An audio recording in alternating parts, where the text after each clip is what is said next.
विचार से विश्वास तक शिक्षा का नया अध्याय। स्वागत है आपका दामोदर यूनिवर्सिटी में। From thought to believe a new chapter of education. Welcome to Damodar university. Hey everyone, मैं स्मृति झा, आपकी डिजिटल मेंटर। आज हम केमिकल फॉर्मूले को लिखना सीखेंगे।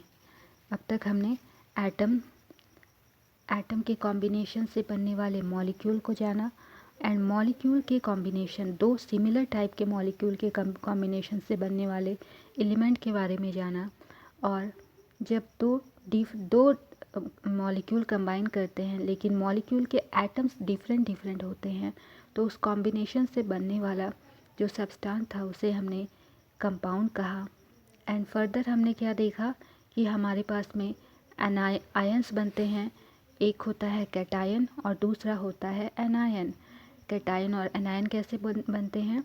अगर कोई भी सब्सटेंस है तो हमारे पास में उसने अगर इलेक्ट्रॉन को लूज़ करता है तो इलेक्ट्रॉन पर क्योंकि हमारा नेगेटिव चार्ज आता है, और नेगेटिव चार्ज को हम अगर लूज़ करते हैं तो हमारे अंदर से नेगेटिविटी बाहर आती है। तो हमारे पास में क्या आएगा? बाहर गई तो हमारे पास में क्या बचेगा? सिर्फ पॉजिटिविटी बचेगी। तो इस केस में हमारे पास में पॉजिटिव चार्ज आता है। वहीं अगर इलेक्ट्रॉन गेन करेगा कोई भी सब्सटेंस, तो इलेक्ट्रॉन गेन करेगा तो क्या होगा? इलेक्ट्रॉन पर नेगेटिव चार्ज आता है तो हमारे अंदर नेगेटिविटी आएगी, तो हमारे पास में जो चार्ज आएगा उस केस में क्या आएगा? नेगेटिव आ जाएगा। तो ये था हमारा आयन का फॉर्मेशन। अब हमारे पास में कुछ आयंस हैं जिनका यूज़ करके, आयंस को हमको याद रखना है, जिनका यूज़ करके हम फॉर्मूला बनाएंगे। तो देखिए कैसे लिखना है। Writing a chemical formula. The chemical formula of A compound is a symbolic representation of its composition. तो हम लोग केमिकल फार्मूला क्यों लिखते हैं? क्योंकि हमें इससे जो हमारा केमिकल कंपोजिशन होता है उसका पता चल जाता है, इसका सिम्बॉलिक रिप्रेजेंटेशन होता है। The chemical formula of different compounds can be written easily. Different compounds के फार्मूला को हम ईजिली लिख सकते हैं। For this exercise we need to learn the symbols and combining capacity of elements. तो इसके लिए हमें सिम्बल्स को ध्यान में रखना होगा और हर एक एलिमेंट की कंबाइनिंग कैपेसिटी को ध्यान में रखना होगा। द कंबाइनिंग पावर और capacity of an element is known as its valency. Valency किसे कहते हैं? जो कैपेसिटी होती है किसी भी एलिमेंट की कंबाइन करने की कैपेसिटी को उसकी वैलेंसी कहते हैं। Valency can be used to find out how the atoms of an element will combine with the atoms of another element to form a chemical compound। तो chemical compound फॉर्म करने के लिए कैसे elements एक दूसरे के साथ कंबाइन करते हैं वो उसकी वैलेंसी कहलाती है। The valency of the atom of an element can be thought of as hands और आर्म्स ऑफ दैट एटम। तो वैलेंसी को हम क्या कहते हैं? हैंड्स, उस एटम की हैंड्स और आर्म्स कहते हैं। Human beings have two arms. हमारे पास में ह्यूमन बींग्स के पास में दो आर्म्स होते हैं। And octopus has 8। उसी तरह से जैसे हमारे पास में 2 आर्म्स हैं, ऑक्टोपस के पास में 8 आर्म्स होते हैं। If one octopus has to catch hold of a few people in such a manner that all the 8 arms of the octopus and both arms of all humans are locked। तो अगर किसी भी चीज़ को आपको पकड़ने के लिए दिया जाए तो नॉर्मल ह्यूमन दोनों हाथों से इसको पकड़ना चाहेंगे। वहीं अगर ऑक्टोपस को दिया जाए तो वो क्या करेगा? अपने 8 के 8 हैंड्स का यूज़ करेगा, 8 आर्म्स का उसने यूज़ किया। Now how many humans do you think the octopus can hold? Represent the octopus with O and humans with H। तो अब यहाँ पर ऑक्टोपस को हम ऑक्सीजन से मान लेते हैं और ह्यूमन्स को H से हम लोग रिप्रेजेंट करते हैं। Can you write a formula for this combination? क्या आप इसके लिए फॉर्मूला लिख सकते हैं? Do you get OH4 as the formula? क्या इस तरह का फॉर्मूला बन सकता है? The subscript 4 indicates the number of humans held by octopus. तो ये जो सबस्क्रिप्ट लगा हुआ है ये क्या डिनोट कर रहा है कि इतने जो हमारे पास में ये ऑक्टोपस है, ये ऑक्टोपस इतने ह्यूमंस को होल्ड कर रहा है। The valency of some common ions are given in table 6.3. We will learn more about valency in next chapter. तो अगले चैप्टर में भी हम वैलेंसी के बारे में बहुत कुछ जानेंगे. तो फिलहाल हमारे पास में यहाँ पर कुछ सिंबल्स हैं और उनके आयन्स हैं जिनको हम ध्यान में रखेंगे. तो हमारे पास में सबसे पहला आयन है सोडियम. सोडियम आयन है. सोडियम पर कितना सिंबल, सोडियम का सिंबल होता है Na+, यानी इसके पास में एक प्लस चार्ज है. उसी तरह है पोटेशियम. पोटेशियम में के, पोटेशियम के लिए फॉर्मूला होता है के और इसके पास में एक पॉजिटिव चार्ज है. सिल्वर है. सिल्वर के लिए सिंबल होता है Ag और इसके पास में एक पॉजिटिव चार्ज है. कॉपर है. कॉपर के लिए है Cu और इसके पास में एक पॉजिटिव चार्ज है. ये चार्जेस आपको याद रखने हैं. फिर है मैग्नीशियम. मैग्नीशियम के ऊपर में दो चार्ज है, दो पॉजिटिव चार्ज है. कैल्शियम के ऊपर में दो पॉजिटिव चार्ज है. जिंक के ऊपर में दो पॉजिटिव चार्ज है. आयरन के ऊपर में दो पॉजिटिव चार्ज है. इन सब का सिंबल भी याद रखेंगे, Fe 2 पॉजिटिव. कॉपर के पास में दो पॉजिटिव चार्ज होता है. फिर है एल्युमिनियम में आते हैं. एल्युमिनियम में 3 पॉजिटिव चार्ज है, Al 3 पॉजिटिव. आयरन है. आयरन के ऊपर में 3 पॉजिटिव चार्ज है. इसी तरह से फिर हाइड्रोजन में आते हैं, एक पॉजिटिव चार्ज. हाइड्राइड में एक नेगेटिव चार्ज. क्लोराइड में एक नेगेटिव चार्ज. ब्रोमाइड में Br- एक नेगेटिव चार्ज. आयोडाइड में एक नेगेटिव चार्ज I. फिर ऑक्साइड में O2-. सल्फाइड में S2-. नाइट्राइड में N3-. इसी तरह से हमारे पास में पॉली एटॉमिक आयंस हैं. ये हैं अमोनियम. अमोनियम के लिए फॉर्मूला होता है NH4. NH4 पर आपका एक पॉजिटिव चार्ज है. Hydroxide OH-. Nitrate NO3-. Hydrogen carbonate HCO3-. Carbonate CO3 sulphide SO3 sulphate SO4 और फॉस्फेट PO4 तो हमने ये देखा पॉली एटॉमिक आयंस के सिंबल्स देखे, नॉन मेटेलिक एलिमेंट्स के सिंबल्स देखे और ये हमारे आयंस के सिंबल्स हमने देखे. तो ये सब ध्यान में रखना है और इनके ऊपर जो चार्जेस हैं इनको भी हम ध्यान में रखेंगे. अब हम फॉर्मूला की ओर बढ़ते हैं. The rules that you have to follow while writing a chemical formula are. तो हमारे पास में रूल कुछ हैं केमिकल फार्मूला लिखने के लिए. कौन से हैं देख लेते हैं. द वैलेंसीज और charges on the ion must balance. तो सबसे पहले हमारी जो वैलेंसीज हैं या फिर चार्ज जिसको कहते हैं, तो जिस भी आयन के चार्जेस होंगे वो हमेशा बैलेंस्ड होने चाहिए. सेकेंड है when a compound consist of a metal and non metal the name और symbol of the metal is written first. तो सबसे पहले हम नेम लिखेंगे मेटल का. जो भी नाम होगा मेटल या नॉन मेटल का, सबसे पहले हम सिंबल लिखेंगे, नेम का सिंबल लिखेंगे. For example calcium oxide. तो कैल्शियम है हमारे पास में और ऑक्सीजन है. तो कैल्शियम ऑक्साइड के लिए हम लिख रहे हैं, कैल्शियम के लिए Ca और ऑक्साइड के लिए हमने अभी देखा था O होता है. उसी तरह से सोडियम क्लोराइड है. सोडियम के लिए Na और क्लोराइड के लिए Cl. फिर आयरन सल्फाइड Fe और S, FeS. Copper oxide CuO. इस तरह से लिखेंगे.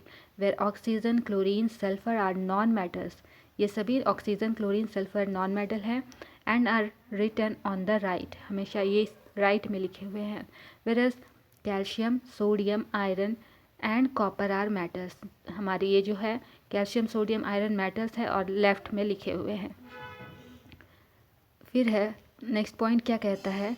In compounds formed with poly or atomic ions, the number of ions present in the compound is indicated by enclosing the formula of ions in a bracket and writing the number of ions outside the bracket. For example हमारे पास में ये poly atomic ions के लिए जब हम formula लिखेंगे तो इस तरह से इंडिकेट करेंगे. MgOH2 ये हमारा मैग्नीशियम ऑक्साइड का फार्मूला है. In case the number of poly atomic ions is 1 the bracket is not required. जैसे एक एग्जाम्पल दिया है, अगर पॉली एटॉमिक आयन 1 है तो हमारा यहाँ पर ब्रैकेट में ना लिख करके यहाँ पर 2 हमारा एटम था इसलिए हमने 2 लिखा. अगर सिंगल ही है तो इसमें हम लिखेंगे NaOH. Now formula of simple compound. Simple compound के लिए फार्मूला हम बनाना स्टार्ट करने वाले हैं, तो ध्यान रखेंगे. लिखा क्या है. The simplest compound which are made up of 2 different elements are called binary compound. दो डिफरेंट एलिमेंट से बनने वाला कंपाउंड बाइनरी कंपाउंड कहलाता है। The valencies of some ions are given in table C 3.6। अभी हमने टेबल 3.6 देखा था, वहाँ पर वैलेंसीज देखी थी। You can use these two right formula of for compounds. इसका यूज़ हम किसी भी कंपाउंड के फार्मूला को लिखने के लिए करेंगे। While writing a chemical formula for compounds, we write the constituent elements and their valencies as shown below. Then we must cross over the valencies of the combined atoms. अब हम क्या करेंगे, सबसे पहले जब भी हम लोग फार्मूला लिखना स्टार्ट करते हैं तो हमारे एलिमेंट की वैलेंसीज को हम लिखते हैं साथ में। देखते हैं, हमारे पास में फार्मूला बनाना है हाइड्रोजन क्लोराइड के लिए। तो सबसे पहले हम सिंबल लिखते हैं। हाइड्रोजन के लिए H यूज़ करते हैं एंड क्लोराइड के लिए फॉर्मूला होता है Cl। अब वैलेंसी लिखते हैं। हमने इस टेबल में क्या देखा था, हाइड्रोजन और क्लोरीन की वैलेंसी। ये है हमारा हाइड्रोजन, ये है हाइड्रोजन, एक है यहाँ पर, एक है हाइड्रोजन की वैलेंसी एक है, और क्लोरीन यानी क्लोराइड इसकी वैलेंसी एक है, नेगेटिव में है। तो हमने यही लिखा है यहाँ पर, ये है हाइड्रोजन और ये है क्लोरीन की वैलेंसी एक लिखी है हमने। इसके बाद यहाँ पर फॉर्मूला कैसे बनेगा, हम क्या करेंगे, ये क्रॉस ओवर कर देंगे, ये H हो गया और ये क्लोरीन, सिंपली मल्टीप्लाई जैसे किया हमने क्रॉस ओवर, तो ये हमारा फॉर्मूला बन गया है HCl। इसी तरह से हाइड्रोजन सल्फाइड के लिए फॉर्मूला हम लिखेंगे, ये है सिंबल हाइड्रोजन के लिए और ये है सल्फाइड के लिए S। अब हाइड्रोजन की वैलेंसी कितनी थी, 1 थी और सल्फर की थी 2, तो क्रिस क्रॉस करेंगे तो ये बन जाएगा, ये H के साथ में 2 आएगा तो ये हो गया H2। सबस्क्रिप्ट में लिखेंगे जब भी लिखेंगे तो। उसके बाद में ये सल्फ़र है, यहाँ कुछ नहीं है, इसका मतलब 1 है, बट 1 को हम लिखते नहीं हैं। तो हमारे पास में हाइड्रोजन सल्फाइड के लिए फॉर्मूला क्या बना, H2S। इसी तरह से हमारे पास में कुछ और फार्मूलाज हैं। कार्बन टेट्राक्लोराइड, कार्बन के लिए फॉर्मूला होता है C, क्लोरीन के लिए फॉर्मूला होता है Cl। कार्बन की वैलेंसी है 4 और इसकी वैलेंसी क्लोरीन की वैलेंसी थी 1, तो फॉर्मूला क्या बना, C और Cl4। इस तरह से इसको मल्टीप्लाई करते हैं, CCl4। For magnesium chloride we write the symbol of cation 2+, first followed by the symbol of anion Cl-, then their charges are criss-crossed to get the formula। ये हमने ऑलरेडी कैलकुलेट किया था। जैसे यहाँ पर मैग्नीशियम क्लोराइड के लिए formula यहाँ पर है, मैग्नीशियम और क्लोरीन, मैग्नीशियम के लिए चार्ज होता है 2+, +2 होता है, और क्लोरीन पर चार्ज होता है -1। तो हम अब इसको क्या करेंगे, फॉर्मूला बनाएंगे। तो ये हो गया Mg, क्रिस क्रॉस करना है Mg, और ये है Cl और इसके साथ में 2 लिखेंगे और ये 2 हमारा सबस्क्रिप्ट में जाएगा। तो ये हो गया हमारा मैग्नीशियम क्लोराइड का formula. This in magnesium chloride there are 2 chloride ions. तो मैग्नीशियम क्लोराइड में 2 क्लोराइड आयंस है। For each magnesium ion the positive and negative charges must balance each other and the overall structure must be neutral. Note that in the formula the charges on the ions are not indicated। तो जब भी हम लोग formula लिखेंगे तो ये जो charges होते हैं प्लस और माइनस नहीं लिखेंगे, सिर्फ ये जो कितना चार्ज है 2 है या 1 प्रेजेंट है, बस वो 1 2 उसका न्यूमरल वैल्यू लिखेंगे, प्लस और माइनस नहीं लिखते हैं फॉर्मूला लिखते टाइम। ठीक है, कुछ और एग्जांपल्स हमारे पास में दिए हैं। फॉर्मूला है अमोनियम क्लोराइड का फॉर्मूला बनाना है। तो ये है हमारा एल्युमिनियम क्लोराइड। तो एल्युमिनियम का सिंबल Al होता है, ऑक्साइड का सिंबल होता है O, चार्ज होता है एल्युमिनियम का +3। हमारे टेबल में जो दिया है वहीं से हमें ये चार्जेस को याद रखना है, और ये सब जो हमारे सिंबल्स है ये भी याद रखेंगे। तो एल्युमिनियम का चार्ज है +3, ऑक्सीजन का चार्ज होता है -2। तो इसको क्रिस क्रॉस करेंगे तो एल्युमिनियम के साथ में ये 2 आया सबस्क्रिप्ट में, ऑक्सीजन के साथ में 3 आया सबस्क्रिप्ट में, तो फॉर्मूला बना Al2O3। इसी तरह से फॉर्मूला है कैल्शियम ऑक्साइड के लिए हमने बनाया है। तो कैल्शियम के लिए सिंबल होता है Ca, ऑक्सीजन ऑक्साइड के लिए होता है O। कैल्शियम पे चार्ज होता है +2 और ऑक्साइड पर चार्ज होता है -2। क्रिस क्रॉस करेंगे तो फॉर्मूला क्या आ जाएगा, Ca2 और O2। तो यहाँ पर हमारा दोनों में O2 आ रहा है, तो यहाँ लिखा हुआ है here the valencies of the 2 elements are same. यहाँ पर दोनों की वैलेंसी सेम है। You may arrive the formula CA2O2 but we simplify the formula as CaO। तो इस केस में जब दोनों की वैलेंसी सेम आती है तो इस केस में हम फॉर्मूला सिंपली लिख देते हैं CaO, जो हमारा सिंबल है वही हमारा फॉर्मूला हो जाता है कंबाइन होने के बाद में। तो ये हमने फार्मूले को देखा। अब हमारे पास में है सोडियम नाइट्रेट का भी फार्मूला बनाना है। सिंबल होता है सोडियम के लिए Na, नाइट्रेट के लिए होता है NO3। सोडियम पर चार्ज होता है +1 और नाइट्रेट पे चार्ज होता है -1। फार्मूला हमारे क्या बनेगा, क्रिस क्रॉस करेंगे तो NaNO3, ये हो गया हमारा फार्मूला। फिर है कैल्शियम हाइड्रोक्साइड के लिए। कैल्शियम के लिए सिंबल है Ca और ऑक्साइड हाइड्रोक्साइड के लिए होता है OH। चार्ज होता है कैल्शियम पे +2 और हाइड्रोक्साइड पर -1।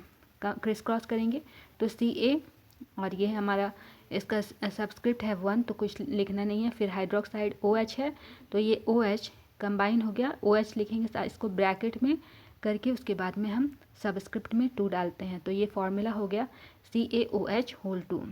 Note that the formula of calcium hydroxide is CaOH2 and not CaOH2। तो इसको जब भी लिखेंगे ये फार्मूला को हम ब्रैकेट में लिखेंगे, ये हाइड्रोक्साइड साथ में है। अगर इस तरह से लिखते हैं तो ये हमारा कैल्शियम हो गया, ये ऑक्सीजन हो गया, ये हाइड्रोजन हो गया, तो ये हमारा गलत हो जाएगा क्योंकि ये हाइड्रोक्साइड है। तो हाइड्रोक्साइड को हम OH लिखते हैं, इसलिए हम इसको साथ में ब्रैकेट में लिखेंगे। तो ये ब्रैकेट में लिखने के बाद में OH का होल2 लिखते हैं, ठीक है, ध्यान में रखेंगे। We use brackets when we have 2 और more of the same ions in the formula. यही लिखा है कि ब्रैकेट का यूज़ करेंगे। Here the brackets around OH with a subscript 2 indicates that there are 2 hydroxyl groups joined to 1 calcium atom। तो यहाँ पर जैसा मैंने बताया 2 OH हमारा प्रेजेंट है, ये फार्मूला यही इंडिकेट कर रहा है। In other words there are 2 atoms each of oxygen and hydrogen in the calcium hydroxide. फिर नेक्स्ट फार्मूला है हमारे पास में सोडियम कार्बोनेट। सोडियम का फार्मूला होता है Na, कार्बोनेट के लिए CO3। चार्ज है सोडियम पर +1 और कार्बोनेट पर चार्ज होता है -2। क्रिस क्रॉस करेंगे तो ये हो जाएगा Na2 और ये हो जाएगा CO3। In the above example brackets are not added if there is only 1 ion present. तो अगर सिंगल आयन प्रेजेंट है तो इस केस में हम इस पर ब्रैकेट नहीं यूज़ करते हैं। फिर है फार्मूला ऑफ अमोनियम सल्फेट। ये है अमोनियम के लिए फार्मूला होता है NH4 और सल्फेट के लिए होता है SO4। अमोनियम पर चार्ज है 1 +1 और सल्फेट पर चार्ज है -2। अब इसके लिए फार्मूला क्या लिखेंगे, NH4 ये है हमारा NH4 और ये हो गया SO4। यहाँ पर सिंगल चार्ज है इसलिए इसको लिखने की आवश्यकता नहीं है। अब ये हमने अब तक फार्मूला बनाना सीखा। अब नेक्स्ट क्लास में हम कुछ क्वेश्चंस देखेंगे और साथ में चैप्टर को कंटिन्यू करेंगे। तो आज की क्लास हम यहीं तक रखते हैं। यदि कोई भी डाउट हो तो DU के कमेंट सेक्शन में अपना सवाल ज़रूर पूछें, मैं हर एक लर्नर को रिप्लाई देने की कोशिश करूँगी। Okay then, keep learning, keep growing only at DU। मिलते हैं अगली क्लास में एक नए टॉपिक के साथ, एक नई एनर्जी के साथ। Bye bye.